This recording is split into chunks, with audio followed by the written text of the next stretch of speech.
Eric Didet à mes côtés, toujours en plateau, directeur de la gestion de Pergame, et on retrouve en duplex Romain Daubry, membre de la cellule info d'experts de Bourse Direct. Romain, état des lieux du marché, que penser de ce rebond? Enfin, d'ailleurs, est-ce que c'est même un rebond? C'est-à-dire qu'à ce niveau-là, c'est quand même très très compliqué. On a eu une séance de reprise un peu technique, et puis depuis, plus rien. Oui, bonjour Grégoire, bonjour à tous. Un peu décevant effectivement comme rebond. Ceci dit, on l'anticipait un peu. Il faudrait pas le prendre pour un mouvement de reprise et d'un achat d'opportunités pour le moment. Le marché est assez dangereux. Le fait d'avoir rompu 5216 points sur l'indice CAC 40 la semaine dernière, c'était quand même un signal baissier assez fort et ça donne une configuration assez dégradée pour les jours et semaines à venir sur le marché globalement. Et c'est valable sur la majeure partie des indices mondiaux. Donc pour l'instant, qu'on ait un petit mouvement de hausse et de reprise qui se fait un peu de façon un peu molle, c'est pas très surprenant.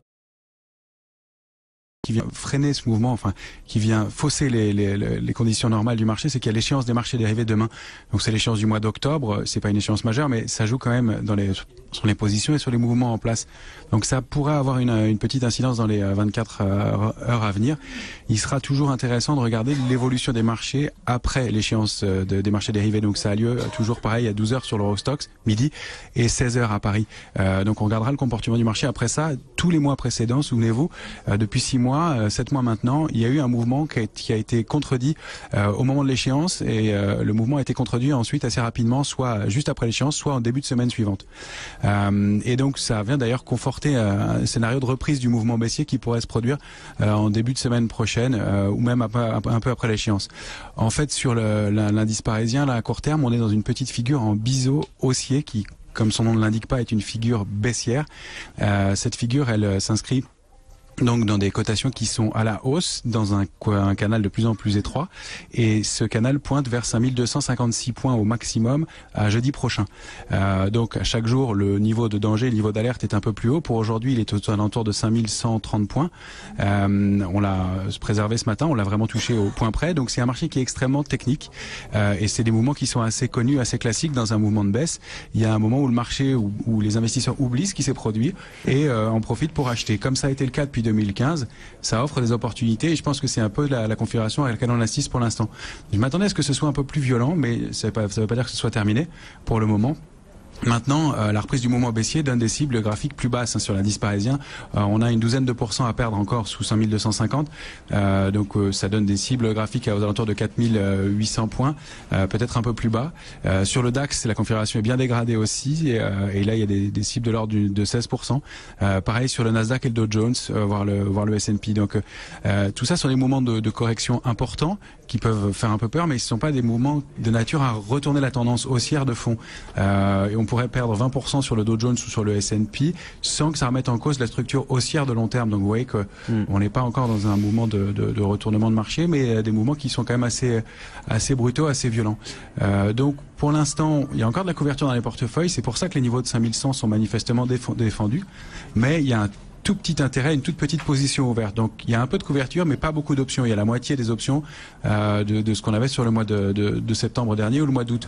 Donc voilà, on prend pas beaucoup de risques. Il y a un tout petit peu d'intérêt acheteur depuis quelques jours dans le rebond. Donc ça signifie que ça pourrait alimenter le rebond et aller chercher cette zone. Mais on travaille pas à l'achat, nous, dans ce marché, sauf des achats d'opportunités comme on en voit sur Carrefour, Ingenico éventuellement. Mais on travaille plutôt dans le sens vendeur sur rebond et on essaiera de se placer par la suite sur des valeurs et des secteurs qui peuvent être intéressants. On voit des secteurs qui donnent déjà, j'anticipe un peu, mais qui donnent des signaux de bonne résistance, de bonne tenue dans le secteur des télécoms, qui sous-performe depuis maintenant 4 ans et qui pourrait être un secteur à regarder quand le marché corrigera. En stratégie, on peut toujours regarder du côté des options aussi. Ça, c'est toujours intéressant pour couvrir les portefeuilles. Ce sont des produits risqués, évidemment, mais si on les travaille de façon simple, c'est des très bons produits pour couvrir les portefeuilles. Et puis, nous, on travaille plutôt à la baisse, donc sur des valeurs plus faibles. Donc, vous les citiez tout à l'heure, L'Oréal, Kering, STM, qui, si on rebondissait un petit peu, pourrait offrir des opportunités pour se repositionner à la baisse. On a de l'ordre de 10 à 12, 13% de baisse encore sur ces valeurs-là. Donc un mouvement de correction qui pourrait être un peu brutal, mais pas trop méchant. Bon, un commentaire, Aymeric, là. Alors là, Romain nous décrit d'un point de vue technique quand même le scénario d'un rebond du chat mort. C'est-à-dire que oui, on peut aller chercher quelques points au-dessus, mais il y a une probabilité quand même non négligeable qu'on puisse reperdre peut-être jusqu'à 10%, si je fais le calcul rapidement. Alors ça, c'est l'aspect technique, mais est-ce que ça converge avec l'état d'esprit et la psychologique que vous avez aujourd'hui, Aymeric, sur le marché? Disons qu'on la voit clairement sur le marché, puisque quand il y a des très bonnes publications, on a souvent une hausse forte du titre dans un premier temps, puis après, rapidement, il rebaisse, voire même fortement. Donc on vend les rebonds, c'est ça la psychologie aujourd'hui. On l'a vu aux États-Unis, par exemple, avec le cas de Netflix, où post-publication de résultats qui sont très bons, le titre cote quasiment $400, et derrière, finalement, il termine aux alentours de plus 5 hier, et aujourd'hui, il perd 2%. Donc on a des prises de bénéfices qui sont très rapides, même quand les publications sont bonnes. Donc ça se sent quand même un petit peu, pas le rebond du chat mort, parce que on ne pense pas qu'on soit quand même tout de suite dans le scénario de la récession. D'accord. Mais les prises de bénéfices sont là, et elles sont légitimes, par prudence, parce que justement on sent qu'il y a un petit changement dans l'état d'esprit des gérants, et des interrogations claires, notamment en Europe, avec tous les sujets qu'on connaît, Italie, Grande-Bretagne et compagnie. Rebond du chat mort, Romain, c'est une expression souvent utilisée par les traders et par les opérateurs de marché. C'est un peu l'idée que vous avez décrite quand même, Romain. Ouais, tout à fait. Alors, c'est vrai que j'ai oublié une partie du scénario, c'est que ça va jusqu'à 5256 points. Il y a une zone de tampon, on va dire, entre 5250 et 5300 points où il n'y aurait pas vraiment de tendance, mais le scénario de baissier serait possiblement invalidé. Au-dessus de 5310 points, ça invaliderait ce scénario de rebond du chat mort.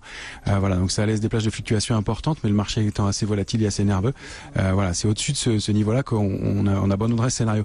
Mais pour l'instant, ça y ressemble parfaitement, et le marché se comporte de façon extrêmement technique et extrêmement précise. La rupture de 5216 points, elle s'est faite brutalement. L'arrêt aux alentours de 5065 points sur le futur CAC 40 a été net. C'était une des cibles importantes. La construction pendant 3 jours, le rebond dans une figure de continuation baissière, donc une pause dans la baisse et une reprise en trompe-l'œil. Donc ça ressemble vraiment à ça, un rebond du chat mort.